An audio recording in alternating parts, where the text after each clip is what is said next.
thank you everyone for being here. So for the ones who don't know me, my name is Anna Humanitarian and I'm a teaching assistant here.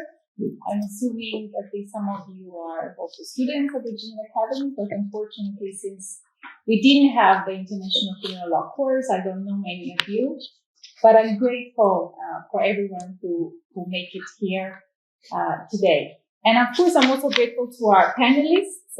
So please forgive me for misspelling any names and surnames in advance.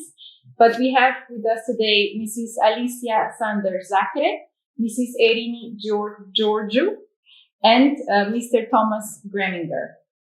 And all of them will be introduced in a greater detail very soon.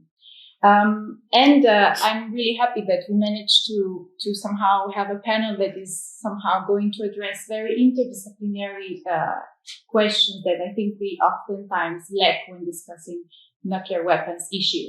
And finally, I'm also very pleased to have with me Francesco Romani, who is a research fellow at the Geneva Academy, and he will be co-moderating this event with me today.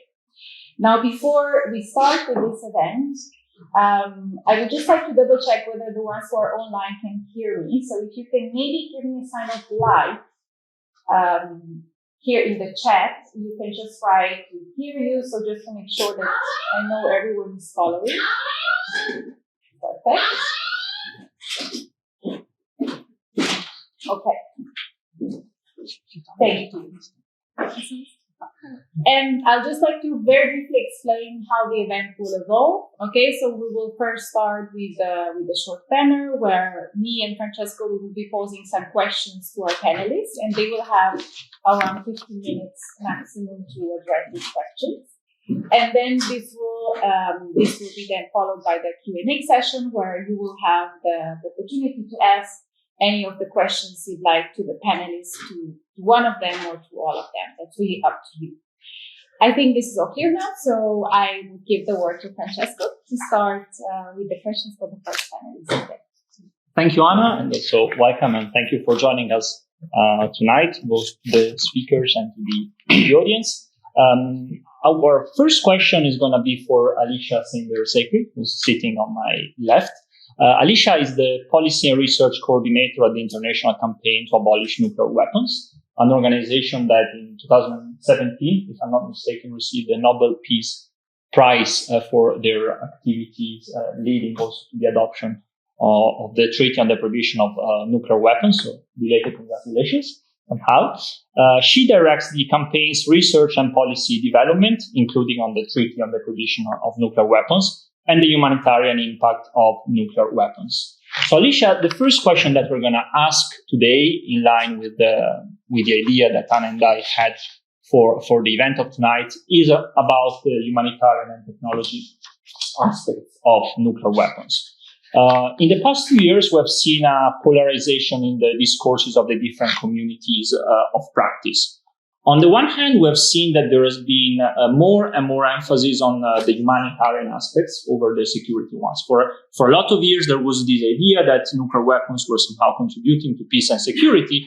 But in the past few years, we've seen that there has been much stronger emphasis on the humanitarian aspects connected with nuclear weapons. We've seen it in the report of the fourth meeting of states parties to the treaty on the prohibition of nuclear weapons, where there is this strong wording that far from preserving peace and security, nuclear weapons actually have catastrophic humanitarian consequences. And that's also something that came out very forcefully from the humanitarian initiative and the humanitarian pledge of 2014 and 2015.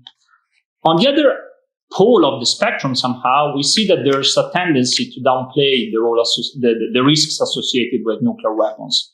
The lines of demarcation between nuclear warfare and conventional warfare is becoming more and more thin. There are, or at least there is the idea that the use of nuclear weapons can be controlled with a lot of emphasis on tactical nuclear weapons. And on the other side, there's been this idea that conventional warfare can be very, very harmful. So in 2017 with the mother of all bombs that was used by the US in Afghanistan. So the question that I have for you, Alicia, is: can technology advancements really reduce the cost of nuclear weapons? is there a way of limiting the impact of these weapons on humans and the environment? Well, thank you so much, Francesco, for this critical question, and thank you to the Geneva Academy for inviting me here to speak today. I'd be remiss if I didn't thank the Geneva Academy for all that I learned here when I was an executive master's student just a couple of years ago. So it's really an incredible institution. I'm glad to be able to speak today about my area of expertise in nuclear weapons. Well, of course, my answer to your question is that no, of course not. There really is no way to limit the horrific impacts of nuclear weapons. And we really have to be realistic about what nuclear weapons are and what they were designed to do. They are weapons of mass destruction designed to incinerate cities and kill hundreds of thousands, if not millions, of civilians indiscriminately. And I agree this is it is a current topic of discussion, but I also think it's important not to forget kind of the very long history of documentation of the humanitarian impacts of nuclear weapons, from their use in Hiroshima and Nagasaki, which my colleague Irene from the ICRC can certainly attest to the long legacy of decades of nuclear testing. So while there has always been, I think, this effort to downplay, this incredibly dangerous effort to downplay the effects of nuclear weapons, there also is a long and incredibly important history documenting the catastrophic impact of any type of nuclear weapon from their very beginning, regardless of any technological, quote-unquote, advancements that have taken place. So it's really a dangerous and false notion that nuclear war can be limited or that nuclear weapons can be small. We have to remember that the weapons that were dropped on Hiroshima and Nagasaki had explosive yields of about 16 and 20 kilotons, respectively. So in modern arsenals, these are what strategists call tactical or low-yield nuclear weapons. Some of the smallest. There are even low-yield nuclear weapons that have a higher yield than this. And these bombs killed more than 200,000 men, women, and children, most of them civilians, by the end of 1945. And generations later, children of survivors continue to suffer the intergenerational impacts of nuclear weapons. Importantly, beyond just physical harms, survivors experience psychological trauma and socioeconomic impacts.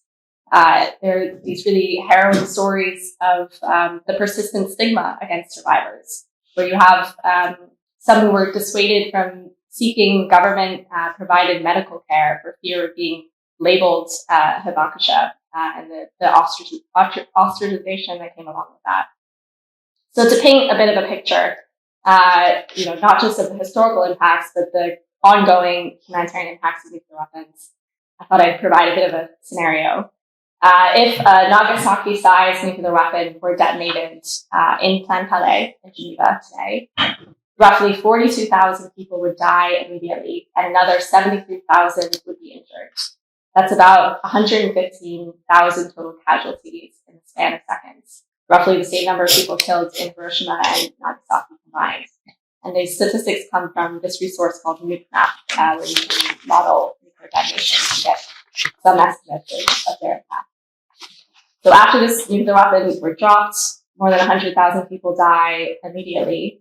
A fireball would extend out 260 meters in every direction from the detonation point, engulfing the center of Plan Palais and incinerating everything in its path.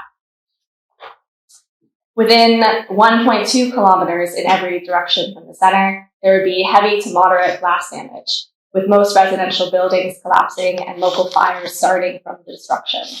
This would stretch from Saint-Jean, the neighborhood, to another neighborhood, Champel, and destroy major hospitals like HUG, as well as cultural centers like Victoria Hall, the Ethnography Museum, and the Unimel building of the University of Geneva. Within 1.4 kilometers from the detonation point, the explosion would likely generate a fatal dose of ionizing radiation, reaching heavily populated areas of Geneva, such as Plan Palais, Carouge, and Auville. Just under 2 kilometers in every direction from the center, from Petit-Lancy to about where we're sitting today, people would suffer third-degree burns on all exposed skin.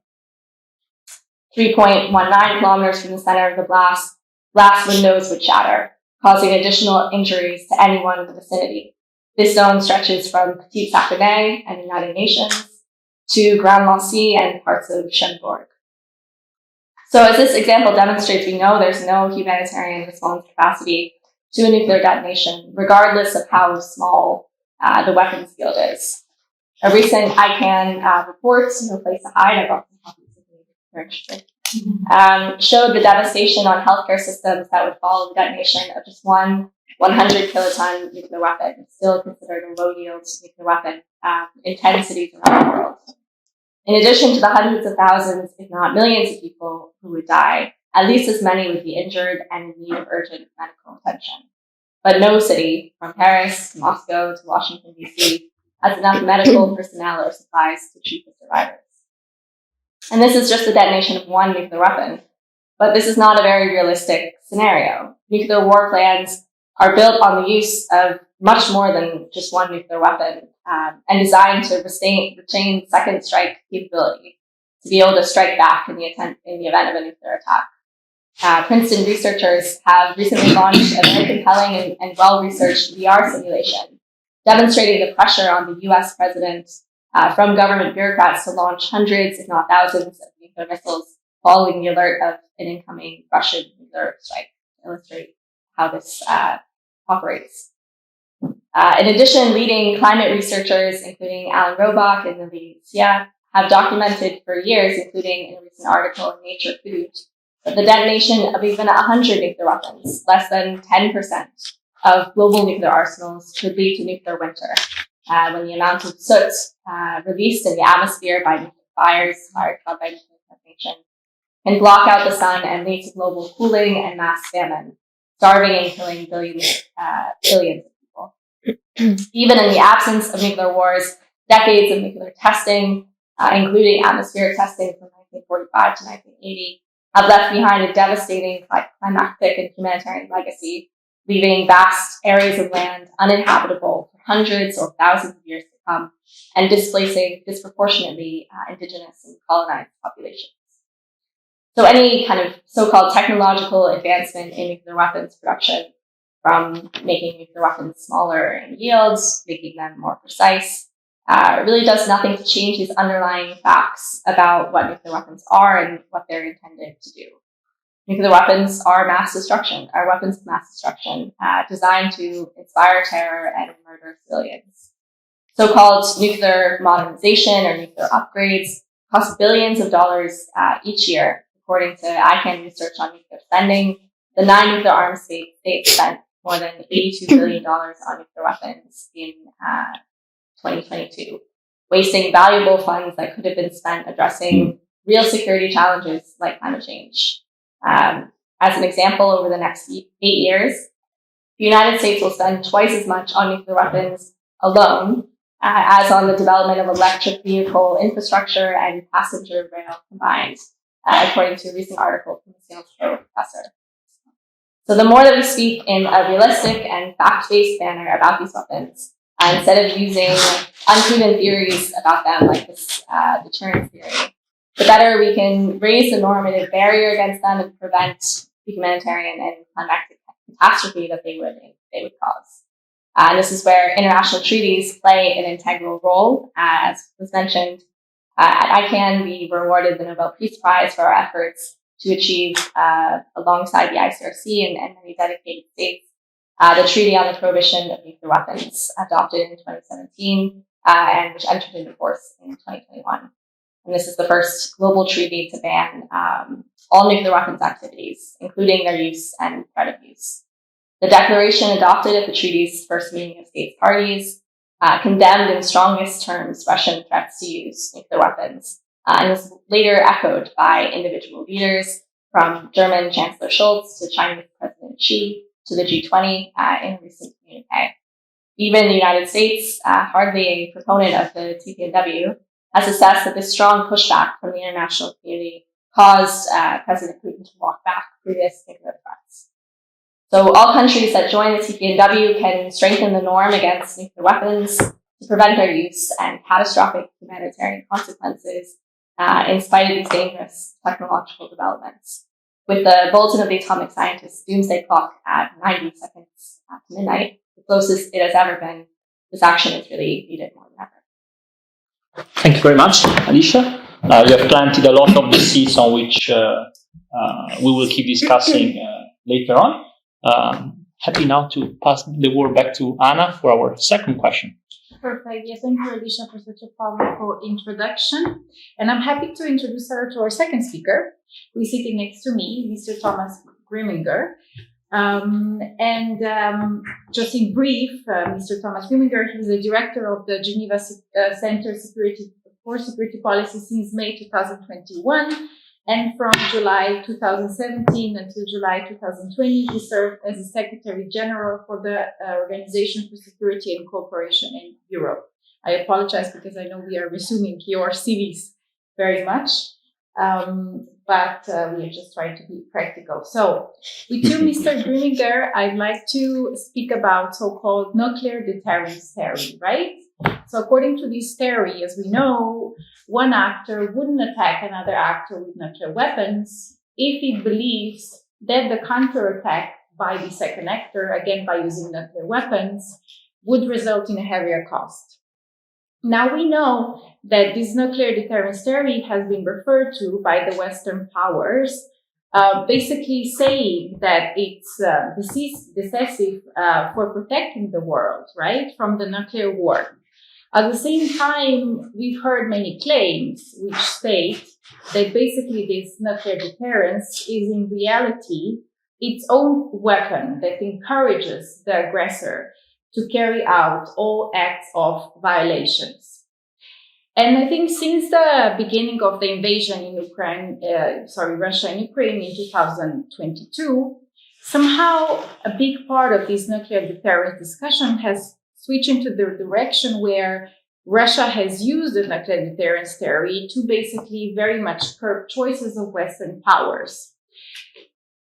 And specifically, I think countries of the North Atlantic Treaty Organization. At the same time, Russia has denied this and has been saying that in reality, nuclear deterrence and nuclear weapons would be used only if this is needed because the state existence is at stake.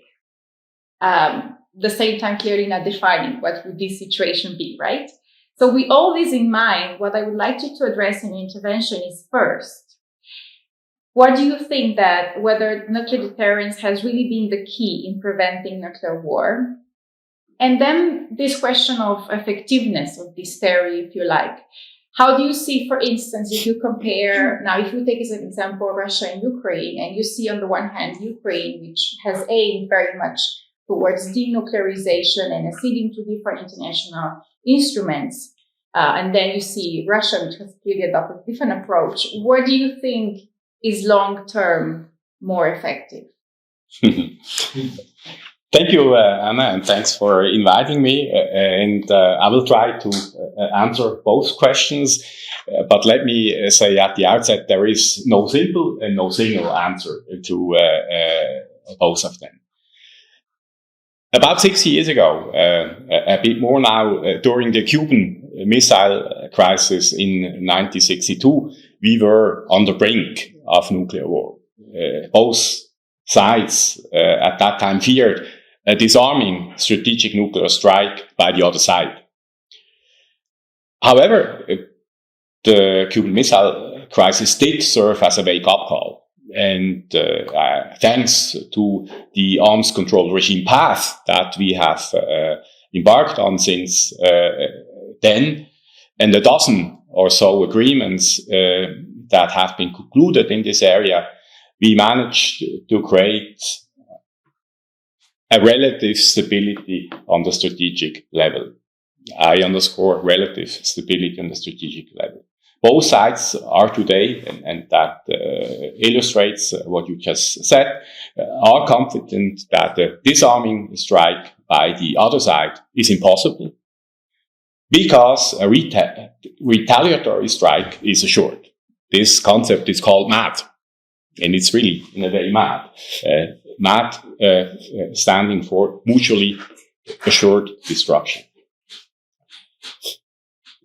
So I would argue, without this remaining nuclear treaty, New START, what is currently happening in Ukraine would probably bring us even closer to the brink of nuclear war.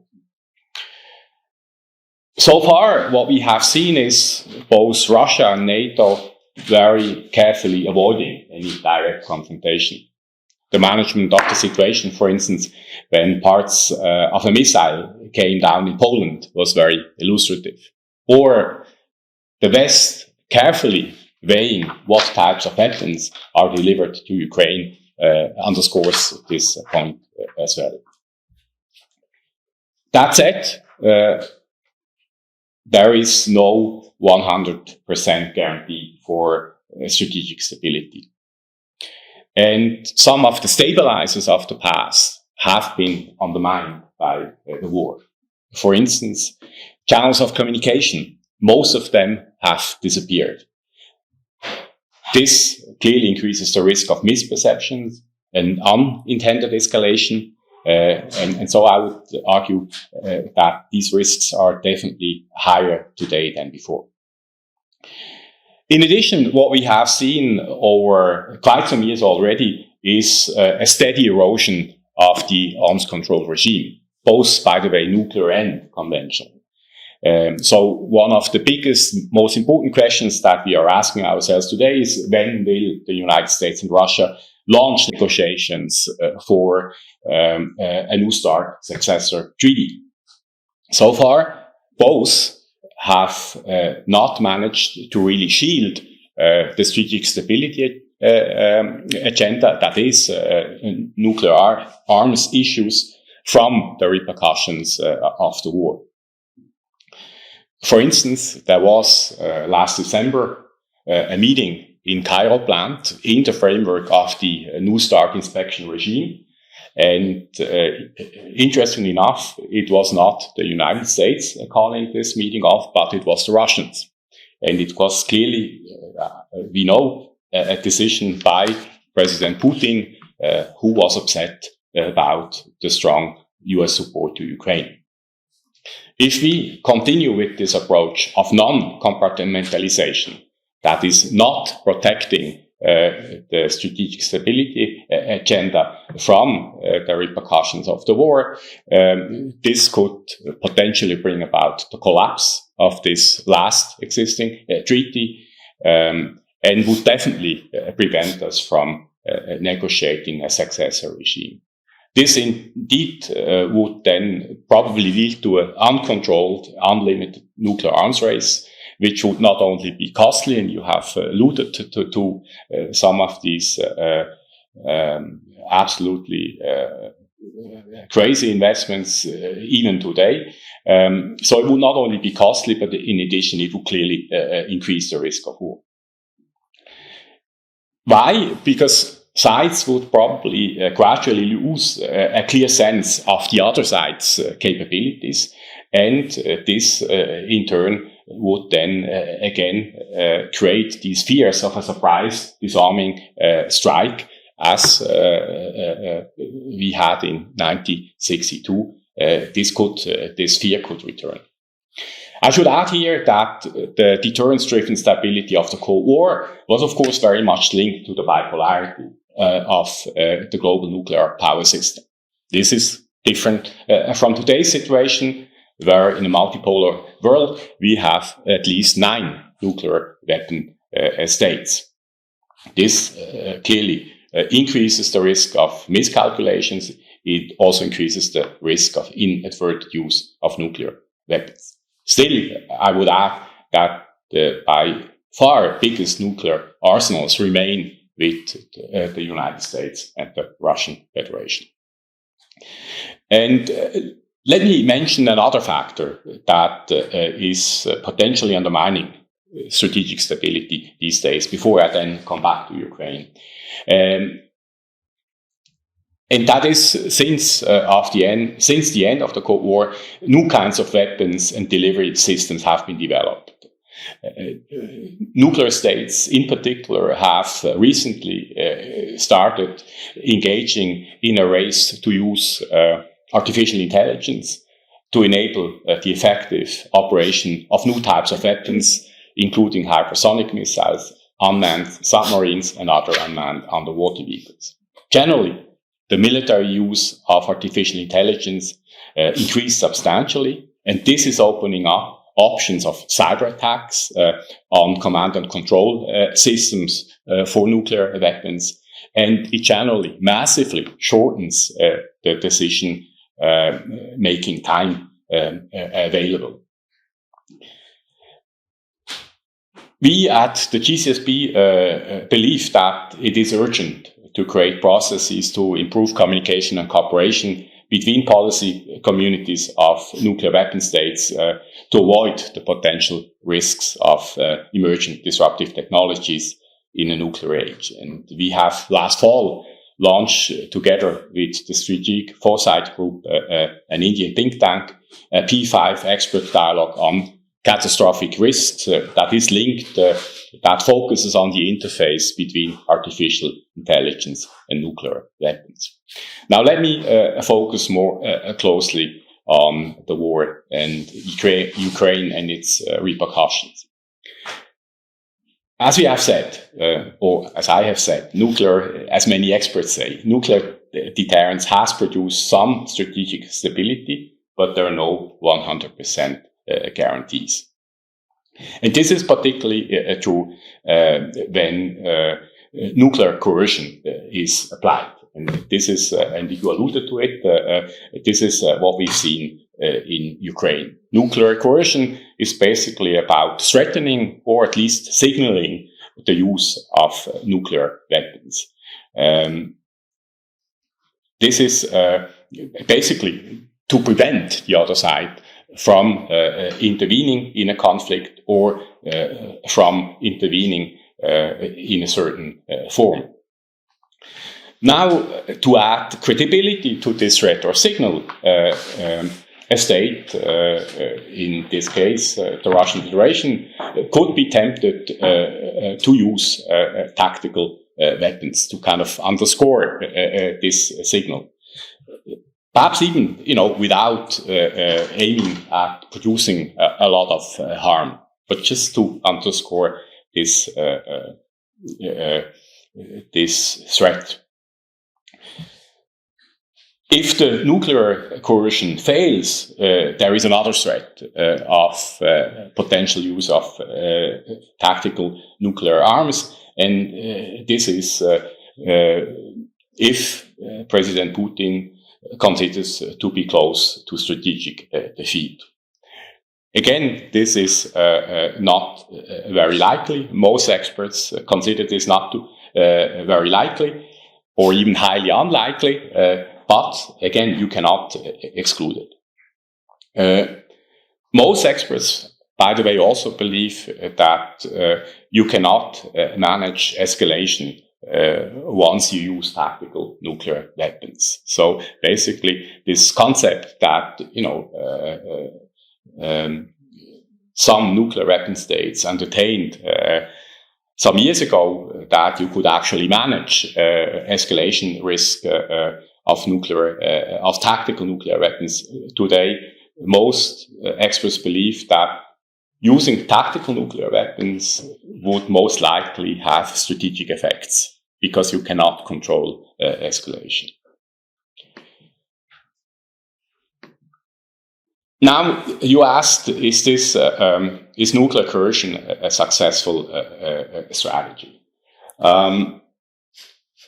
Well, so far, the Russian Federation has occupied 20% of Ukrainian territory, and I think to quite an extent, it has restrained the international community from intervening on a larger scale to enforce the respect of international law. I would, however, add that it is too early to judge if this is a successful strategy. The war is not over, and at the end of the day, you need more than nuclear arms to effectively control occupied territory. And so you basically need to have a powerful conventional means, and I think the jury is still out if the strategy as such is a successful one. If it's a sustainable one, of course, we all hope it is not, because this would have would send out a strong signal to others, nuclear weapon states, or in particular also to other states that have not yet nuclear weapons, but are in the process of considering producing nuclear weapons. And as we know, there are quite some that are in such a process. You mentioned, not explicitly, but you referred to the Budapest Memorandum that was signed 1994 by the United States, UK, Russia, and Ukraine. And this very much because Ukraine sought to guarantee its security through in the process of denuclearization.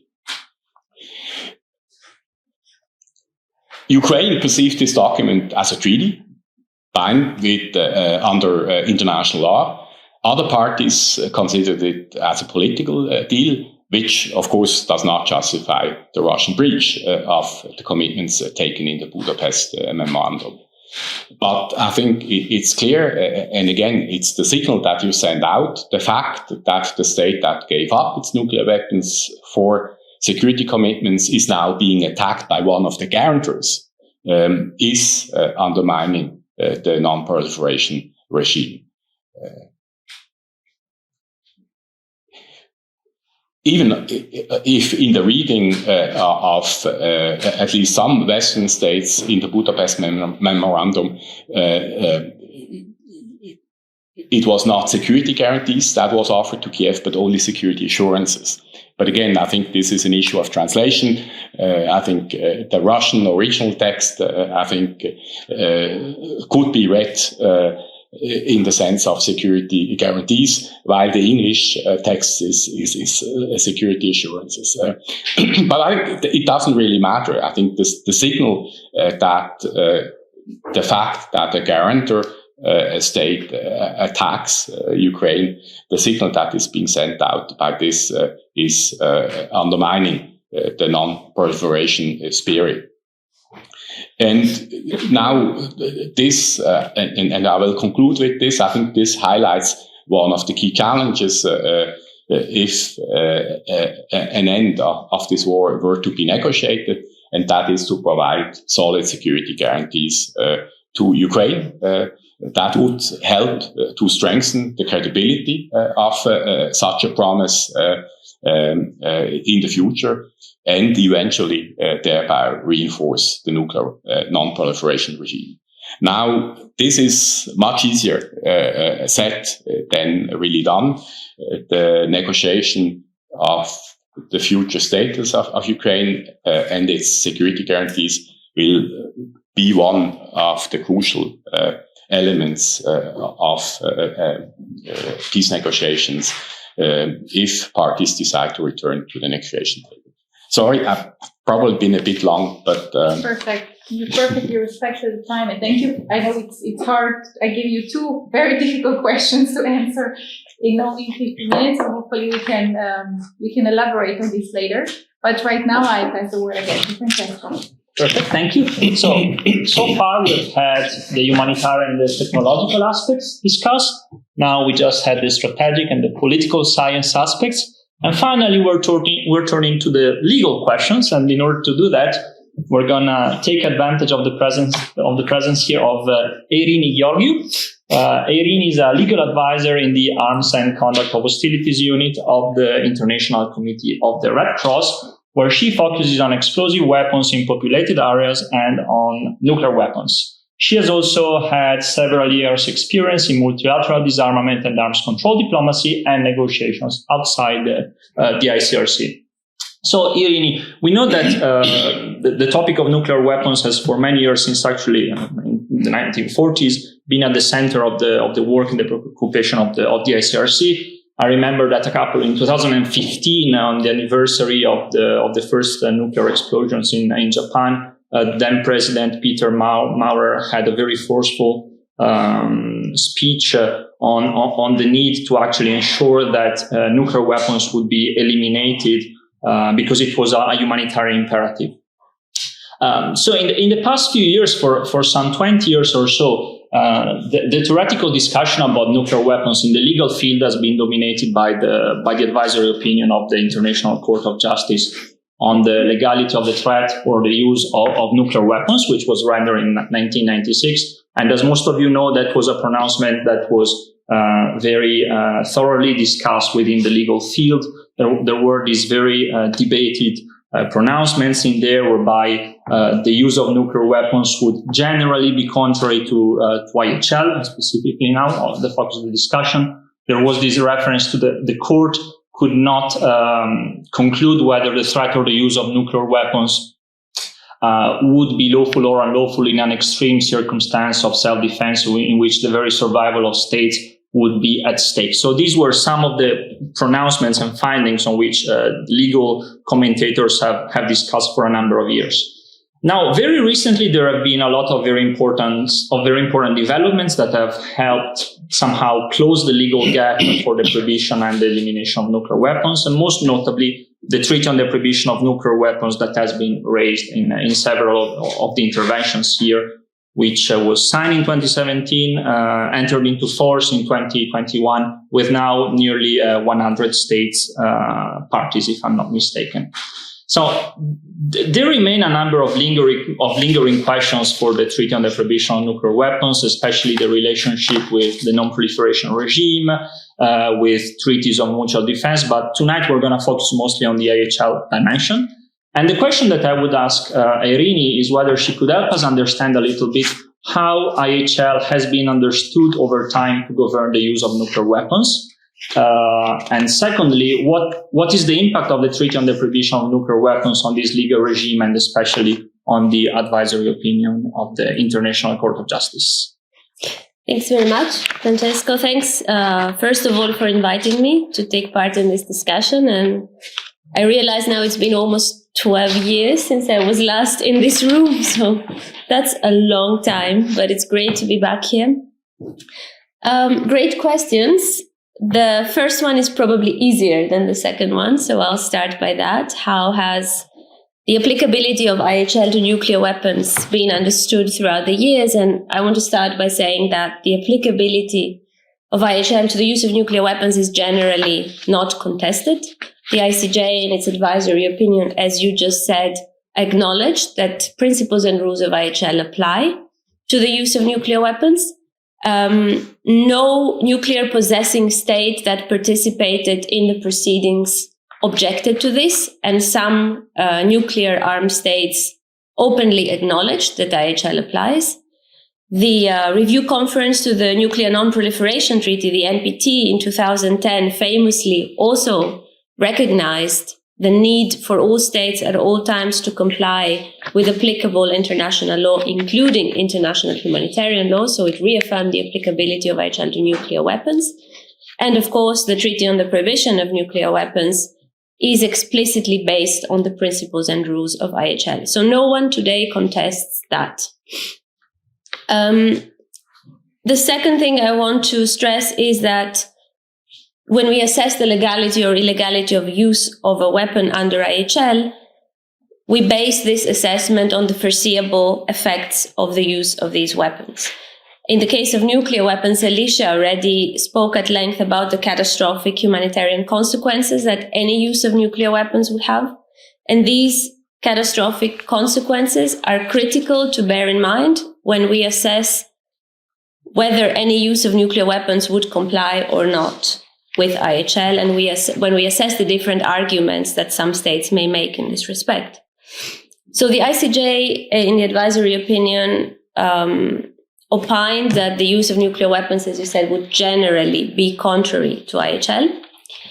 In the ICRC's view today, it is extremely doubtful that nuclear weapons could ever be used in accordance with international humanitarian law, in particular, with the key rules governing the conduct of hostilities, the principle of distinction, the prohibition of indiscriminate and disproportionate attacks, the prohibition of using weapons that are of a nature to cause superfluous injury or unnecessary suffering, and the rules that protect the natural environment in armed conflict.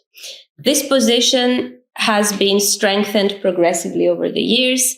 So already several years ago, the ICRC said it was difficult to envisage how any use of nuclear weapons could comply with IHL.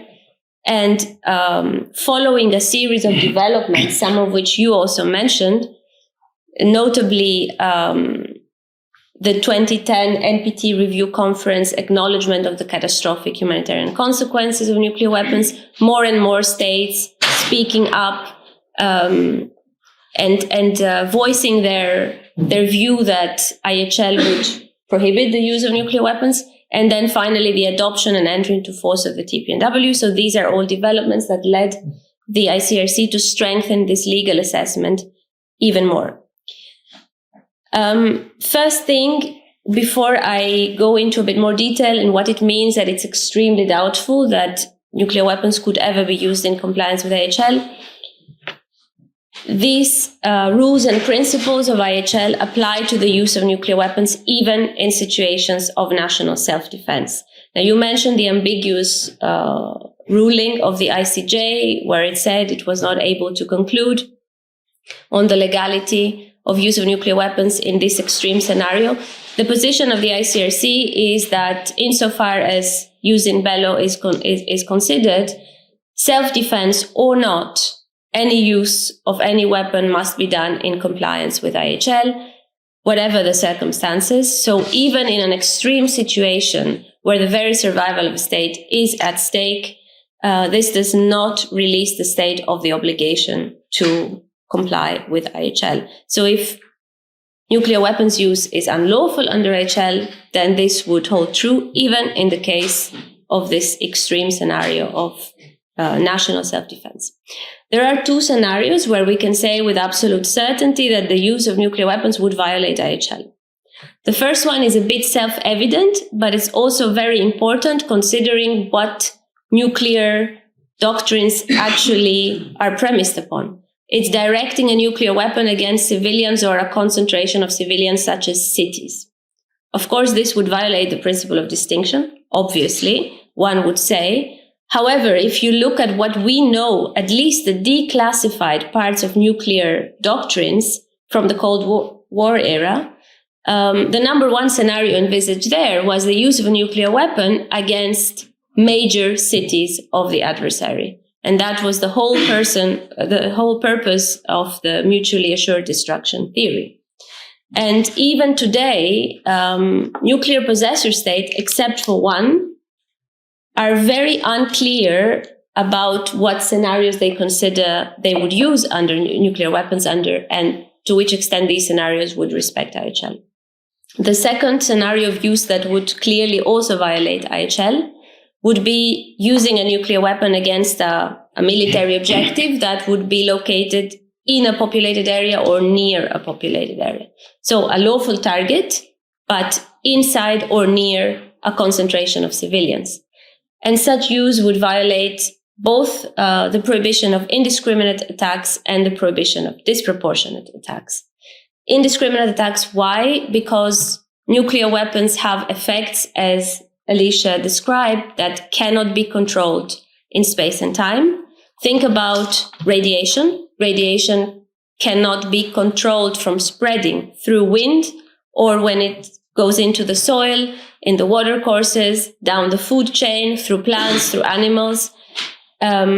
Same with the fires and firestorms that are triggered by the immense heat that a nuclear detonation releases. So these are effects that cannot be controlled in time or space. And IHL prohibits attacks that use a weapon whose effects cannot be limited as required by the law, including effects that cannot be controlled in time or space.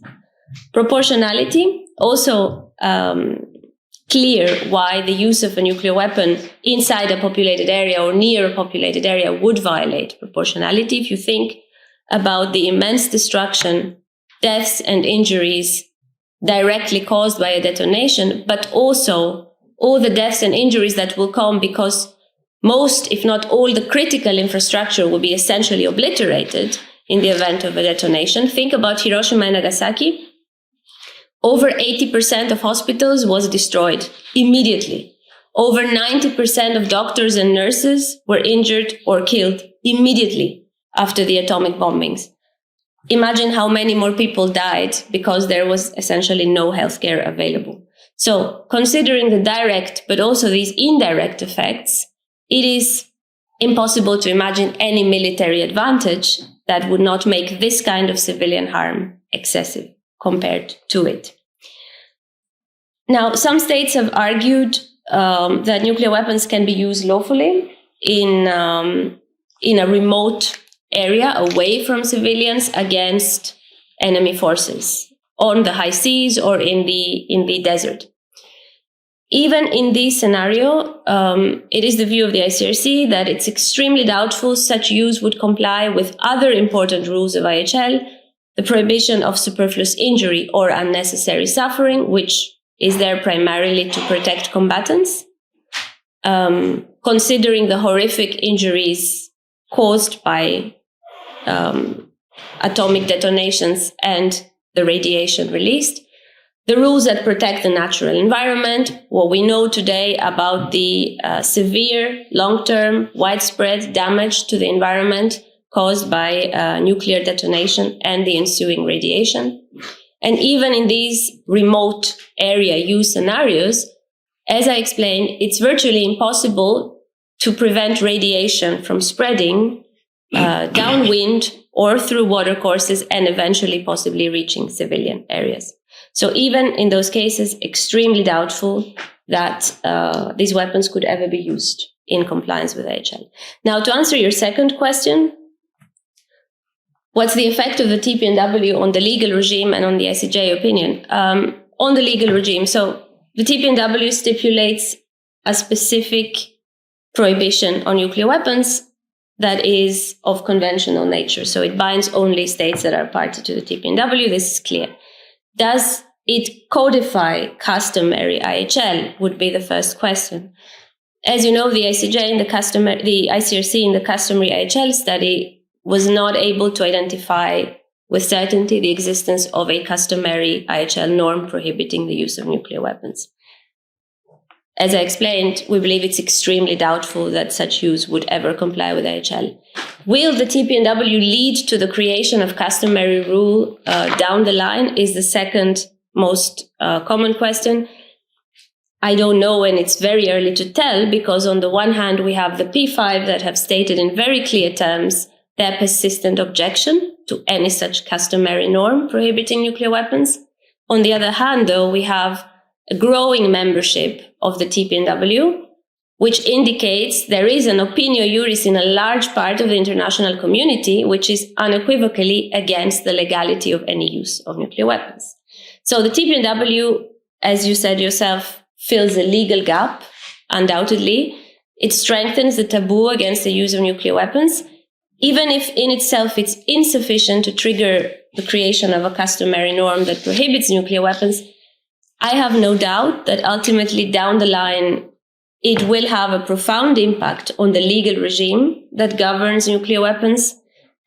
First of all, as awareness of the catastrophic consequences of these weapons increases, then pressure for urgent progress towards nuclear disarmament also mounts, and perhaps most importantly, perspectives of what is considered acceptable, think nuclear deterrence, continued existence of nuclear weapons, shift profoundly. So, and to conclude, as for the impact of the TPNW and the ICJ advisory opinion, I mean, that's the million-dollar question. If the court were asked the same question again, how would it pronounce?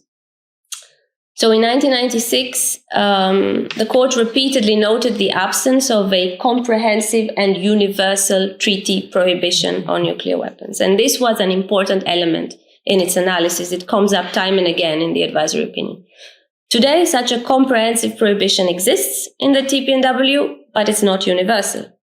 So logically, the existence of the TPNW should lead the court to conclude that nuclear weapons are today prohibited under international law, albeit through a prohibition that is binding inter partes. And in my view, in my personal view, the existence of the TPNW should also influence other elements of the court's analysis. But as we have all observed, against the backdrop of the international armed conflict between Russia and Ukraine, there has been a worrying re-emergence and strengthening of pro-nuclear deterrence narratives, at least among a large number of states. So I am not entirely without doubt as to whether a new advisory opinion request would yield a much more favorable result today than what was the case in 1996. So I didn't want to end on a pessimistic note, but I'm trying to make a realistic assessment based on the recent dynamics. I hope this answered both your questions. Definitely, thanks.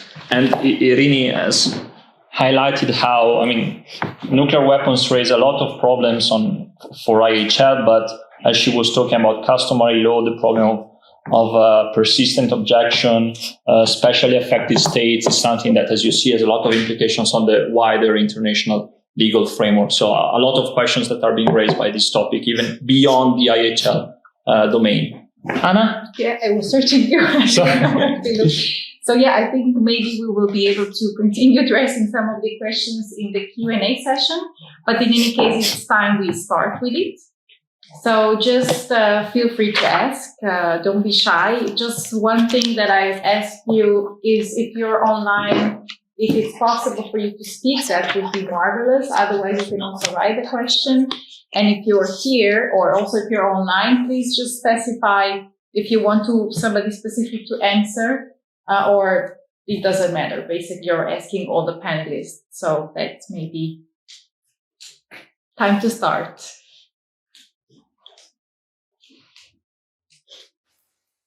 Yes, please. Hi. Thank you very much for this very interesting presentation and discussion. I'm Luis. I'm one of the EXMA students. And I was just wondering, and I think maybe this question is more directed to Mr. Thomas Bernier, when you discussed about strategies and this deterrence, nuclear deterrence strategy. If we look at nowadays what's happening, those nuclear powers, they have a weapon. They have shown no real interest since the New START to reduce, I would say, these weaponry or those weapons. And you've said that we need to create this new or this incentive for a second New START deal or a stronger New START deal. And we see that Putin's strategy so far of nuclear, I forgot the term that you used, coercion, nuclear coercion is, at least it's not proven wrong so far, or it's not proven useless, so it shows that it's working. So I was wondering what incentive do the nuclear weapon countries have to reduce with their arsenal if they have an incentive, if there is an incentive, and if they have none, because on the humanitarian side, I'm not sure whether it's strong enough to motivate them to reduce their arsenal. Because if we talk about security policy, they will do almost anything to protect their country. And if there is no incentive that we see, how can we, countries that are not part of those nuclear powers, how can we create incentive for those countries? Perfect. I would just go as you receive the question, you can directly respond. I think clearly when you look at nuclear weapon states, what you don't see for the time being at least is any powerful abolitionist movement that would be capable to really, put pressure on the political elites of these countries. A bit contrary, that there were moments in time over the last few decades where there was, at least for a moment, some political commitment to work towards abolition. But unfortunately, right now, I wouldn't see that at all. The better news is that in the expert community, particularly in the United States and in the Russian Federation, there is a clear sense that one needs to uphold the arms control regime. And it's I mean, perhaps you should never exclude anything, but, so I wouldn't exclude that once we get very close to 2026 and parties are not capable of negotiating a successor, that then perhaps they still decide to extend. But many experts, say we cannot extend for a number of reasons, not least also because of developments in delivery systems. And so there is a clear sense in the expert communities in Washington and in Moscow that one should, as quickly as possible, start New START successor negotiations. There is in the United States, for instance, an interagency consultation ongoing that would define the negotiation starting point of the United States. And I just had the privilege to talk to Deputy Minister Yakov, who is in charge of strategic stability in the Russian MFA. And so among experts, there is a sense we need to go ahead. Now, the big issue is, political interference. This issue, what political scientists would call, compartmentalization. And this, you're quite hopeful in November, that we are very close. But then, relatively surprisingly, it was Putin that decided not to go to Cairo, which clearly is a setback. We haven't a new date yet. And I think it is fair to say, as long as the verification regime of New START is not re-established, there is not going to be a launch of negotiations for political reasons. You cannot not verify and then embark on a negotiation process. So I do hope that this is going to happen despite of the ongoing war. There are, by the way, also experts that say as long as the war goes on, there are no negotiations. I don't share that assessment. And so I think the best we can currently hope for is arms control. But of course, I would maintain the vision of abolition. But, contrary to, for instance, you recall in the first Obama administration, Obama, came into power with the vision of working towards at least using, I think even abolishing nuclear arms. This is gone. You don't hear that kind of voices right now. But at the same time, we should also recall, Reagan was very much a believer in deterrence and a non-believer in arms control. But he was then, by basically popular pressure, he, concluded that it would make sense to go down the nuclear, the arms control path. And he was successful with it. And so, I hope that this should, or I hope that this would happen again at some point. I'd also like to address the question.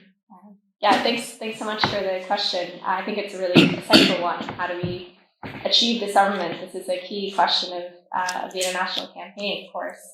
And I think, we can look to other key successes in major policy changes in different countries. I mean, what happens is there's, popular campaigns to pressure, leaders in democracies to comply with what the democratically, the people want. And in less democratic states, there's international norms and international laws that can influence even autocratic leaders.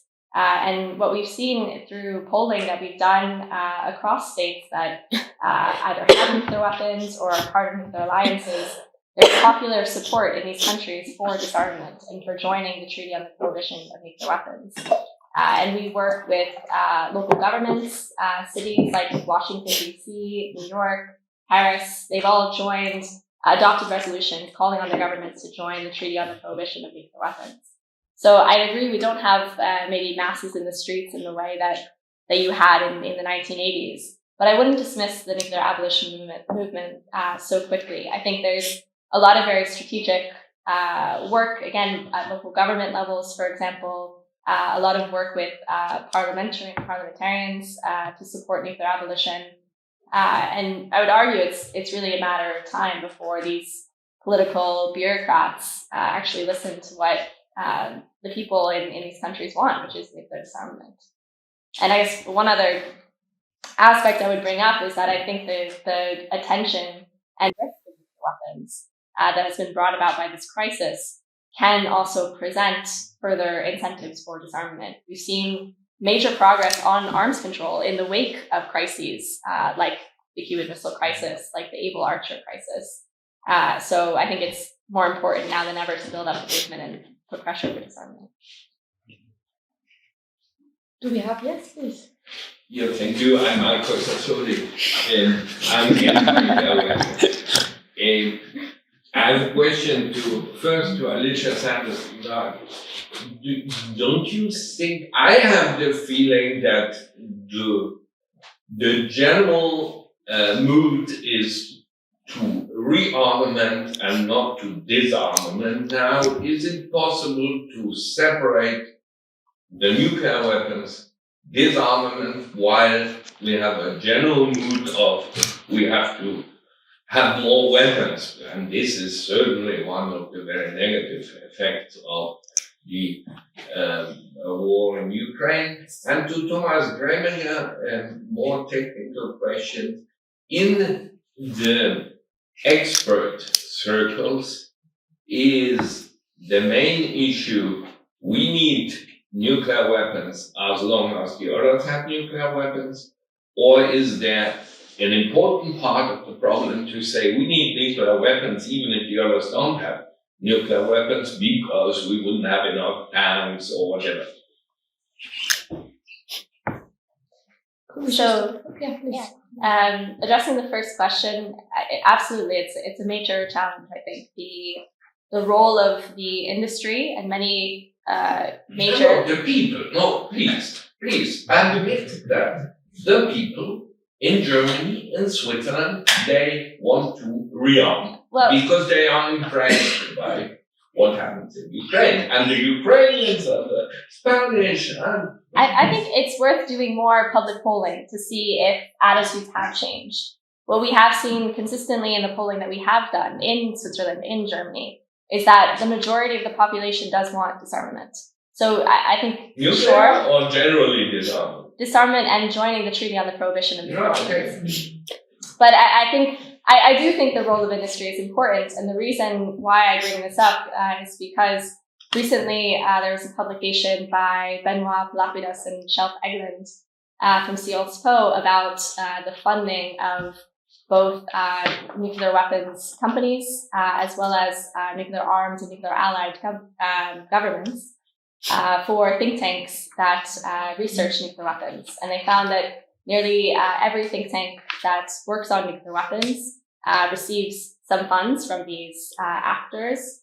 And they also did extensive interviews with both researchers at these think tanks as well as these funders to demonstrate that there is intent to influence the research that comes out of think tanks, and that researchers do feel some influence by this funding.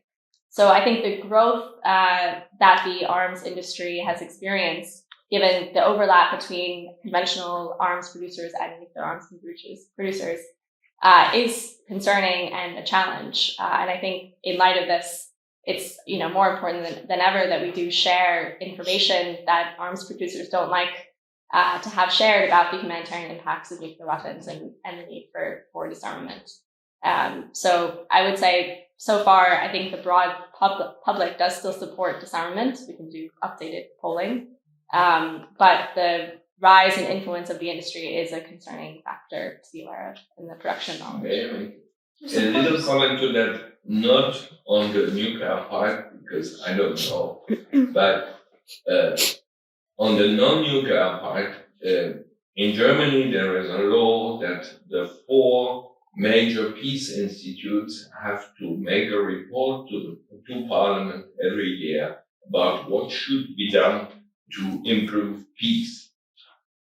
And the bad news is last year, all the 4 institutes, I'm shocked, but said, give more weapons to Ukraine. All the 4, these were big peace researchers, and this is what they said. But perhaps I think for nuclear weapons, the best chance is to keep them separate than from the general disarmament thing, because the atmosphere about general disarmament seems to me quite bleak. Do you have any immediate thoughts, or I can give the word to you? Yeah, no, please. Okay.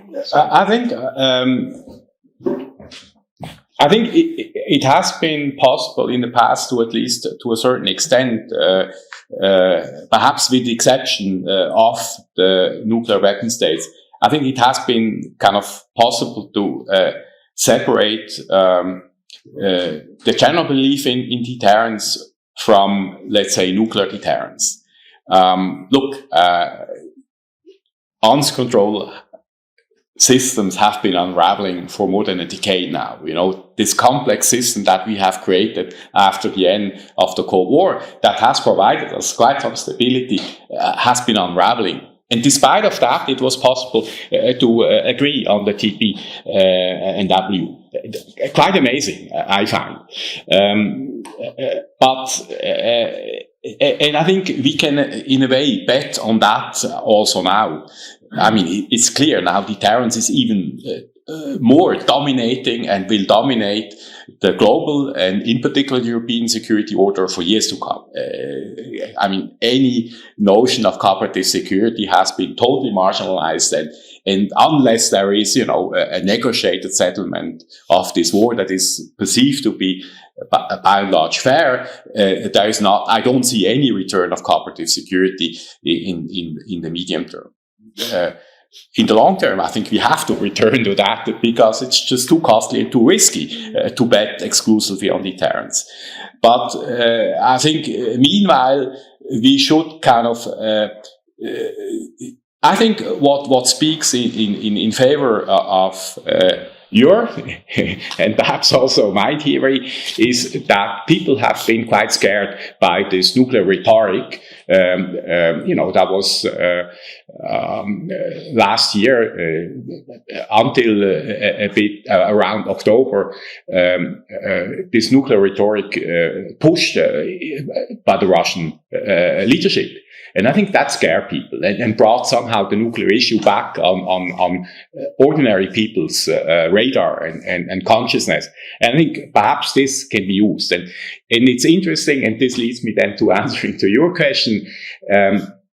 It's interesting that then, in particular also nuclear weapon states, China, United States, you know, intervened in a very determined way with the leadership of the Russian Federation, and the result was clearly a toning down of the nuclear rhetoric by the Russian Federation. I think you have clearly seen that, and I think there have been bilateral démarches.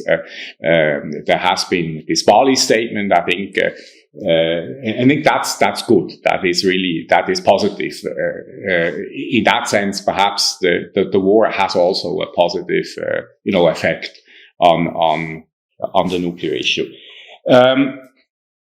Now, I come to not so good news. I think talking to the expert community, and not only in Washington and in Moscow, I think in all nuclear weapon states, they're convinced that nuclear deterrence works, and they believe in it, and they're going to stick to it. I don't see, major doubts. There are doubts when it comes, the risks involved in emerging disruptive technologies, artificial intelligence, etc. Here, there is a growing awareness. The awareness is not yet there where it should be, but there is a growing awareness that this is dangerous, these disruptive technologies. But generally, they believe in nuclear deterrence. Do they think? I think it's both, because everybody else has it, but also at given times, in the 80s, it was basically the West that thought it needs tactical nuclear weapons to compensate for the conventional weakness of the West. So, one believed that to respond to attack by the Warsaw Pact troops, at the end of the day, you're probably obliged or would be obliged or need to be able to threaten the use of tactical nuclear weapons. Today, it's the other way around. It's the Russians that want to stick to tactical nuclear weapons. And by the way, that will be one of the sticky issues when we start negotiating a new START successor. There are those, that want to include all nuclear weapons into a new START successor, and there are those that wouldn't want that, but would want to include all strategic delivery systems. And this is a very fundamental, paradigmatic clash gap that would have to be overcome. We'll need time, and this is why we should quickly start negotiating.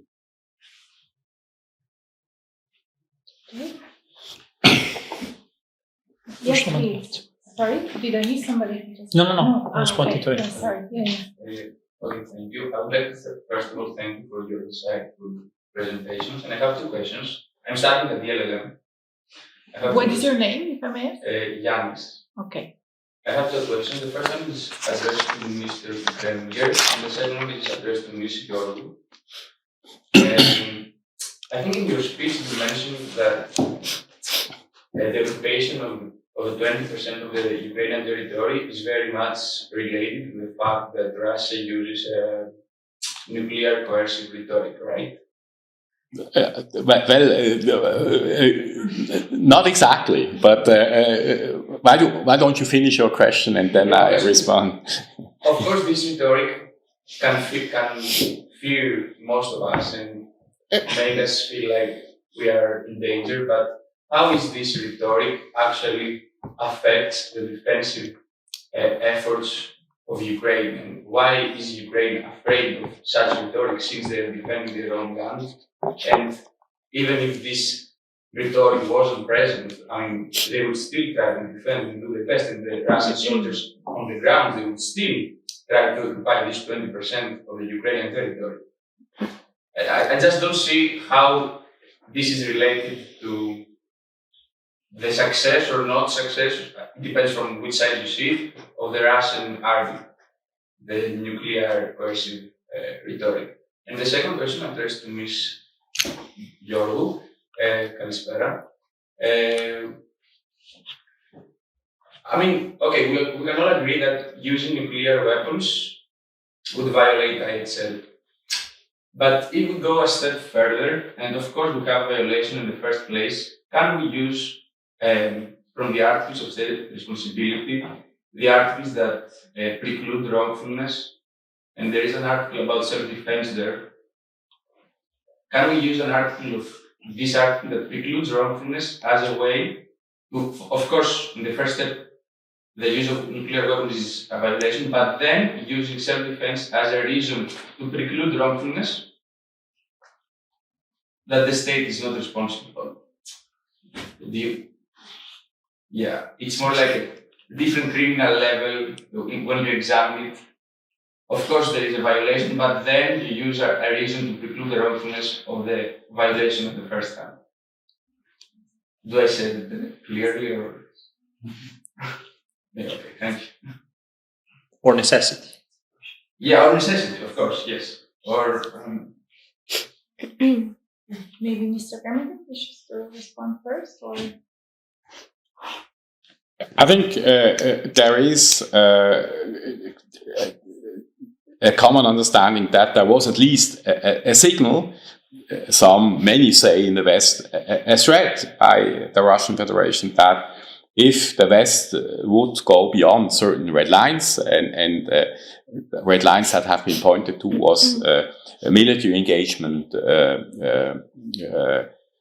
going beyond delivery of weapon systems and ammunition in Ukraine, and I think an even thicker red line once Russian territory would be attacked. That then Russia would consider the use of nuclear weapons. Again, if you confront Russian experts with this, they say this has been at best signaling and not threatening. Now you can have a long discussion what is a signal and what is a threat. I think at the end of the day, the effect is not that different. So on the Western side, there is this concern, that things could escalate. And that very much affects the extent the West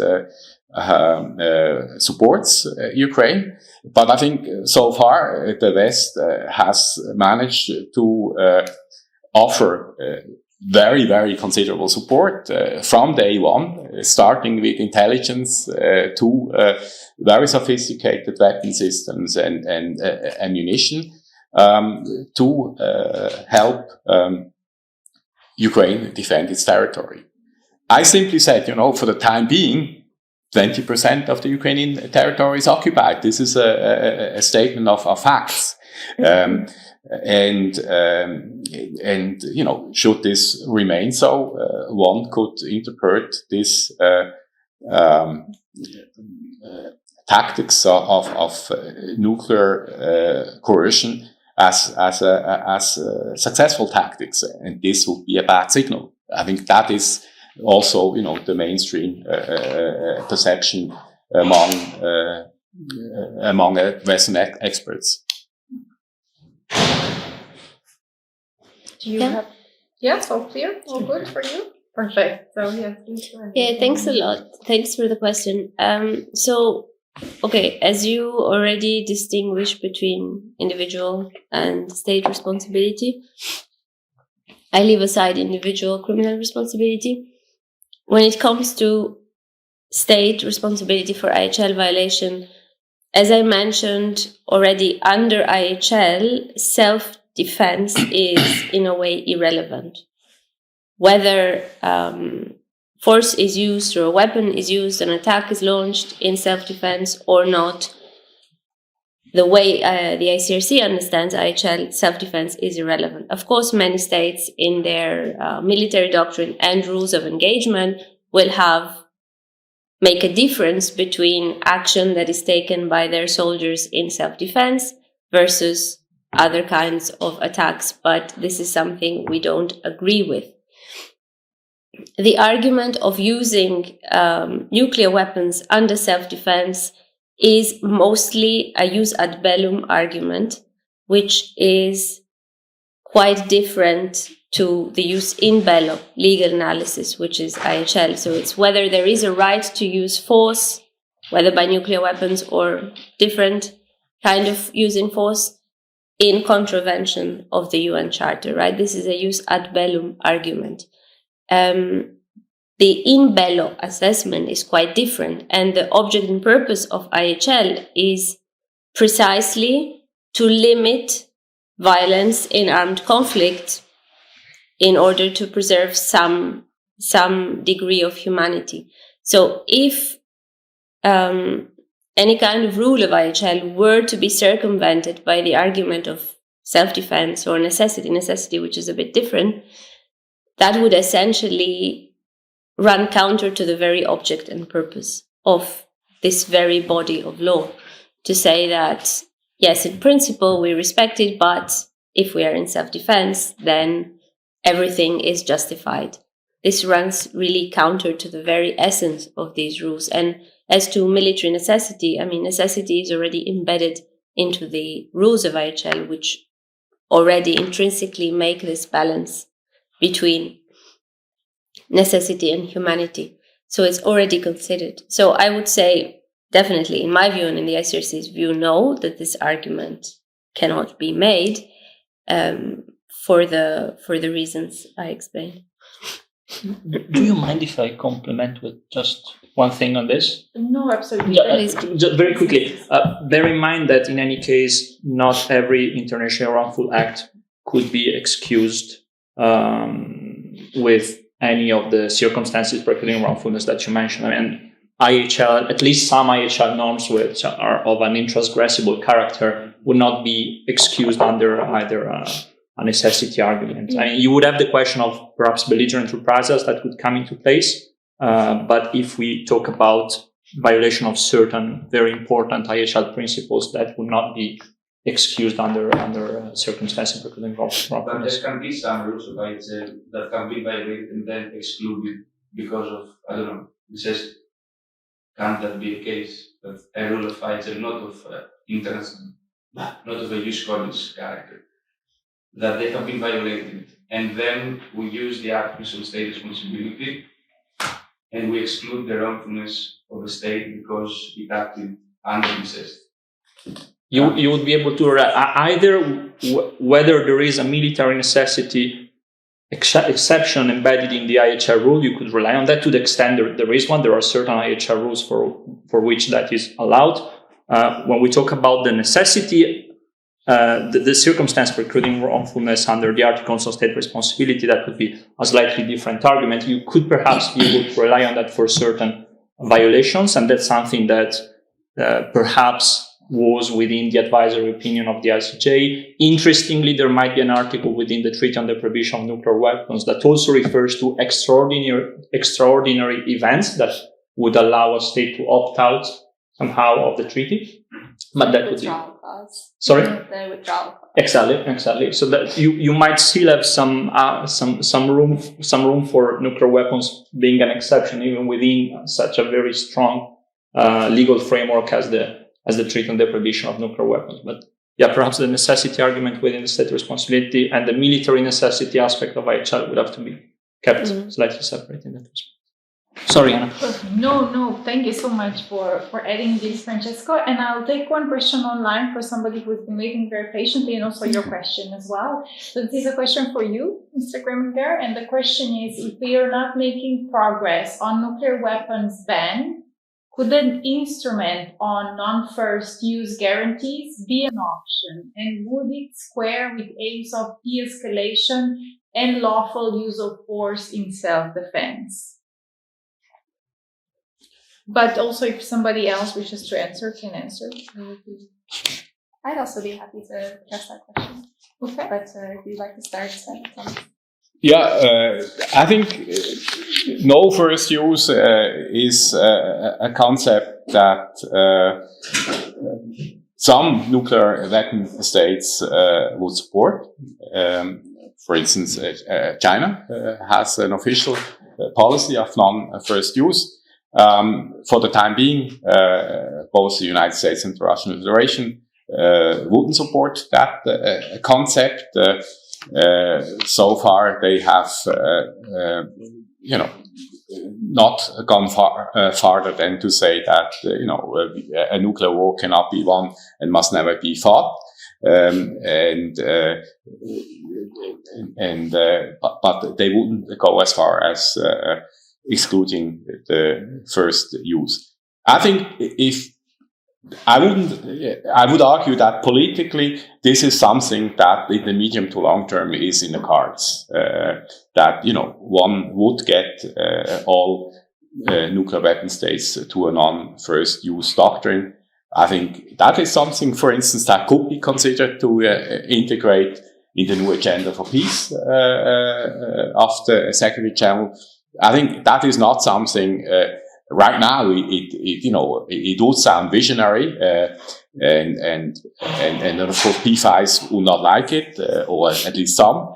But I think it's not totally unrealistic. So I would actually advocate to go for that. Perfect, Alicia, please go ahead. Yes, I would just like to reiterate the importance of having a global treaty that bans the use of nuclear weapons in these really frightening times where we've seen the risk of nuclear weapons use escalating. And really emphasize that this treaty has been growing in strength over the years. As was mentioned, it now has nearly over 90 signatories, 68 states parties. And that number continues to grow every year at quite a rapid pace compared to some other disarmament instruments. So it's really an imperative normative instrument. I think it's important to build support and continue to strengthen the instrument that we have instead of trying to negotiate another one that, as was mentioned, has little support or momentum at this time. Thank you, Alicia, for adding this, and let this be the last question, putting some pressure. Thank you for the very enlightening discussion. So I have two questions. And the first question would be that, well, I do agree with the ICRC's position that generally the use of nuclear weapons would be contrary to the fundamental principles of IHL. But what would you say to the argument that provided, and earlier you addressed possible change in customary law with the TPNW, but provided that there is no such change, there's been no such change, and taken with the ICJ's ruling in the nuclear weapons advisory opinion, that it could not rule out that in a situation of extreme self-defense where the survival of the state is concerned, the use of nuclear weapons could be legal. So when you pair this with the locus principle, and notwithstanding the Martin's clause, what would you say to a state that would argue that in the case of where the very survival of the state is concerned, the use of nuclear weapons could confer such a significant military advantage that it would be proportionate to use nuclear weapons? That's the first question. And the second question is, could tactical nuclear weapons ever be used in compliance with IHL? Great, both for me. Thanks a lot. I was getting worried I had no questions. So, thanks a lot. So when I spoke about customary law, thanks for the dramatic effect. I was referring to a weapon-specific prohibition. So there is in customary law no rule saying nuclear weapons as such are prohibited today. But there are a lot of customary law rules that regulate the conduct of facilities which are violated when nuclear weapons are used. And you don't need a weapon-specific prohibition in customary law to prohibit a weapon. So if the use of a weapon under all circumstances or under some circumstances would violate conduct of hostilities rules, then that weapon is prohibited, even if you don't have a customary rule specifically mentioning that weapon. So it's a difference between weapon-specific rules and general rules that apply to all weapons at all times. So if there are no circumstances under which a weapon can be used in compliance with those general conduct of hostilities rules, then the use of that weapon is prohibited. So when it comes to nuclear weapons, in our assessment, as I said, in many scenarios, their use would violate distinction and proportionality. And probably, I would say, in all scenarios, it's extremely doubtful that their use would not violate other rules as well. So the fact that there is no customary law prohibition specifically on nuclear weapons does not change this legal assessment that we are very close or this close to saying that nuclear weapons can never be used in compliance with IHL. On tactical nuclear weapons use, the difference between tactical and strategic is in the scale of destruction, right? And we can't say that the use of one low-yield nuclear weapon will bring about nuclear winter. That we agree. However, when it comes to the rules that I mentioned, distinction, superfluous injury, unnecessary suffering, and protection of the natural environment, the legal conclusion would be the same. Even the use of a low-yield tactical nuclear weapon, if it is done in or near a populated area or against civilian object, would violate distinctions. If it's done remotely, extremely doubtful that it would comply with a superfluous injury or unnecessary suffering prohibition or with the protection of the natural environment rules. The exact same conclusions that I mentioned earlier. Proportionality, we would have to discuss depending on the yield of the nuclear weapon and the scale of destruction.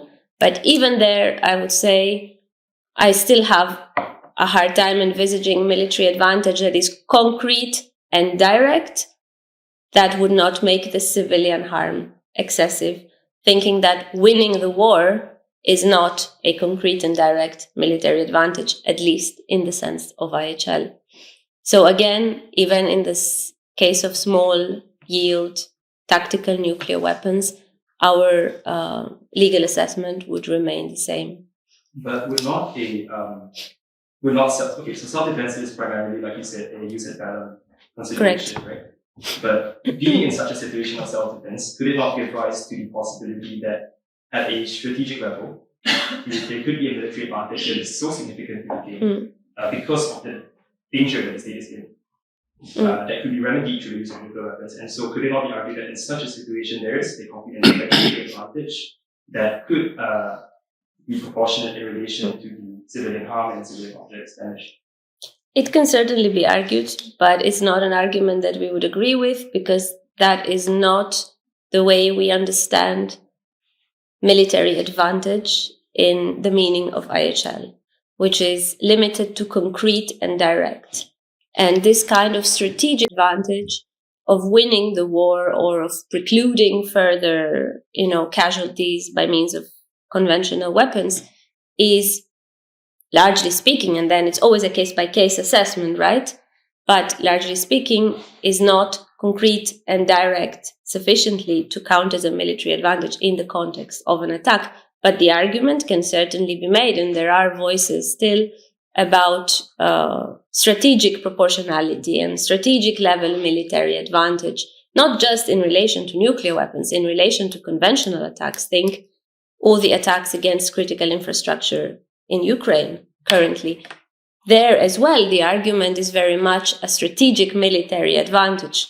Each of these attacks targeting critical infrastructure probably does not outweigh the civilian harm caused, but put together, some argue that the military advantage would outweigh civilian harm, which is not an argument that we would agree with, because again, concrete and direct military advantage is, in the view of the ICRC, much more restricted as a concept than that.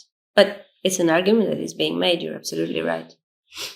By P5 says. Surprisingly. No, not surprisingly. Do you share? Yeah, there is one element that I forgot to mention, when I was so enthusiastically supporting the non-first use concept. Those that defend first use, they do so because they envisage the use of, normally theater nuclear arms to repel aggressions with conventional weapons when the existence of one state or allied countries is threatened. And they would then, of course, argue, yes, we are for a no first use policy, provided that we have eliminated all conventional threats. Which then takes you to a discussion, what is a conventional threat that's important enough? And that is, of course, that's an important discussion in arms control. But this discussion would have to be conducted if you want to kind of get those that still defend the first use concept to get them on board of a non-first use policy. Perfect, thank you. So apologies for following the 6 additional minutes. I hope you will forgive us. But in any case, I thank all the panelists really for your time, for your insights, and for coming here today. I thank also to everyone who attended the event, also to Francesco, who co-moderated this event with me, to our Tatiana, who has been patiently recording for 1 hour and a half here, and to Roman, who escaped somewhere, but he has also been an essential key element in preparing the room. And yes, with these, we concluded our first IHL Talk. Yes, the books. So thanks to Francesco, he prepared with you. Tatiana, do I need to also share it in the Zoom in addition to? I'm going to send them the document.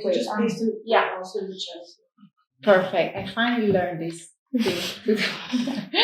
So Francesco kindly prepared basically some books that he thought might be interesting for you to read if you're more interested in the topic. And I'm going to be also kindly asking Alicia, you referred to one book, but also if there are any literature that you think could be interesting for us, if you could send us some references, I think it would be amazing. So when you finish, if you're a student here with the LLM or MTJ or XMath, whatever, and then you go on holidays and then you have the time to take at least 7-8 books with you or nuclear weapons while you're on the beach, you can read and further learn on the topic. So yes, I really would be grateful if you can send some references. But I will be sharing this also in the chat. And if you want to delve into the topic without focusing only on, strategic, humanitarian, or legal issue, there's a very interesting theatrical play by Michael Frayn, who's called Copenhagen, which I really invite you to have a look at, because it's a very interesting fictional reconstruction of a meeting between Niels Bohr and another nuclear scientist. I don't remember exactly whom, but that's a very well-written book, and you can also see it theater, and that's a very interesting reflection on nuclear weapons in general. Sorry. We'll be sending all of these, but in any case, just to give you a flavor, the next IHL Talk will be on the Special Tribunal for Aggression on the 29th of March. So I hope to see some of you there, and have a lovely evening.